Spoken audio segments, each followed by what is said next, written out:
A day in my life, going to Cagayan, Quezon Province. Hello mga ka-tiny, welcome to my mini vlog. And for today's video, samahan niyo ako pauwi sa Cagayan para mag-conduct po ng year-end Thanksgiving sa mga senior citizen. So sa mga hindi nakakaalam, almost 10 hours yata akong bumiyahe kasi umalis ako dito sa Manila mga around I think it's 5 kasi nagsundo pa kasi yung tito ko. So sumakay kasi ako sa van ng tito ko para mas convenient and sobrang traffic and talagang ang daming umuwi ng Quezon.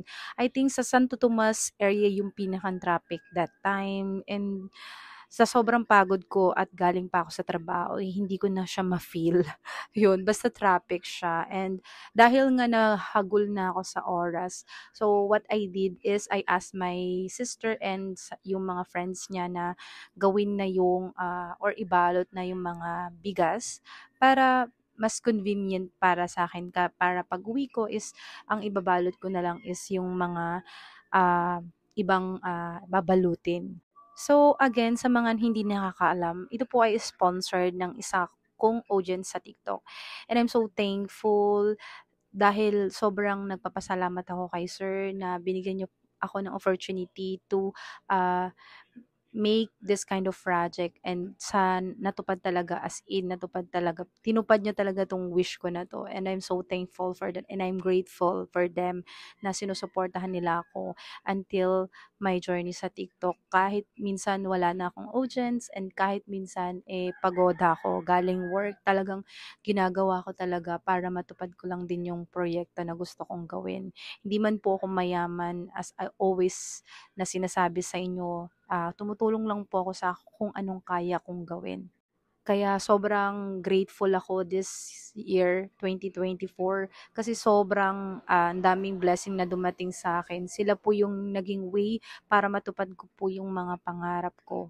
At kung alam niyo lang kung gaano kahirap mag-isa, bilhin lang talaga yung mga bagay na 'to kasi sobrang daming, boxes 'to and talagang nagpatulong pa ako sa ibang tao para lang ma-tracking ko 'to from, Alabang to Tagkawayan, Quezon and natupad ko naman yun kahit pagoda ako, parang galing pa yata ako sa trabaho that time and, ginawa ko siya. Nagpahinga lang ako ng konti and yun nga, ginawa ko na siya para wala na akong masyadong gawin after nun kasi nga uuwi pa ako ng Quezon that time.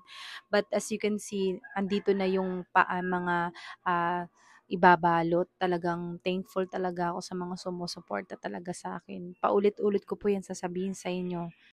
Parang mga around 6:30 ata dumating na po ako dito sa Tagkawayan, Quezon and I'm the one who balot-balot nung iba pang mga item na ipamimigay ko sa senior citizen. And just to let you know, people na 50 senior citizen lang. Ang nagpamigay po kasi nung stub is yung papa ko. Siya kasi yung nakakaalam kung sino yung mga senior citizen dito sa Rizal. So inuna ko po yung Rizal and sana mas more pang blessing dumating sa atin this coming 2025 para mas marami pa po akong maipamigay and sana mas suportahan pa po ako ng mga taong sumusuporta sa akin sa TikTok journey ko and sana mas marami pa tayong matulungan na iba na nangangailangan talaga ng tulong.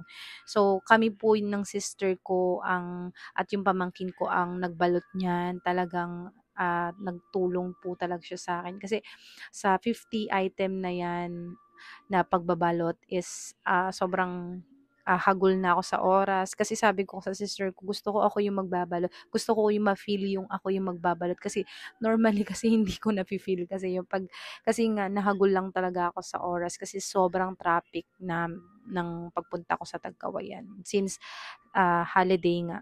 After an hour nga natapos ko din, nalagay ko na lahat ko na nabalot, pinalagay ko na nga. So, since maulan siya, ginanap na lang po namin yung Thanksgiving, isa cover court na sobrang nagpapasalamat po ako kay Kapitan sa mga nagpahiram po ng bangko, kay Bossing sa MSK po. Maraming salamat po sa mga senior po, sa mga nag-join po. Maraming maraming salamat po sa inyo kasi kung hindi dahil po sa mga tumutulong sa akin, hindi ko po matutupad 'to. Although nahagol din po kami talaga that time kasi on the spot talaga nanghiram kami ng bangko kasi, naubusan po kami ng hiniram na bangko, and thankful naman po ako sa mga nagpahiram talaga sa akin.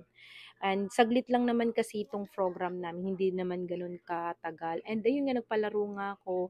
Yung iba, ayun, sobrang tuwang-tuwa kasi ayun, nakatanggap po sila ng 300, 100, ayun. And yun, isa rin po yan sa blessing na ibinigay ko sa kanila. And not only that, namigay po ako ng mga gifts pa. Sobrang blessed talaga ngayong 2024, and nagpapasalamat po talaga ako. So ayun nga po, nagpakain po ako, and ayun, nagbigay na rin po ako ng gift dyan sa kanila. And behind po nung gift na binigay ko po sa kanila, sobrang hirap po nung dinanas ko dyan sa Divisoria. As in, daming tao bago ko po nabili yan. And sobrang pagod din that time kasi ang bigat ng dala ko. Solo lang talaga ako nung namili nun that time. But it's worth it naman kasi sobrang nag-enjoy yung mga senior citizen natin sa binigay natin sa kanila. And ayun nga, nagbahagi na rin po ako ng mga pinamigay na binalot namin, and sa 50 na people na yan or senior citizen. Sobrang sobrang masaya po sila. Yung iba umiyak na. Hindi ko po alam kung bakit. Siguro sa mga nabanggit ko po kanina, at that time rather.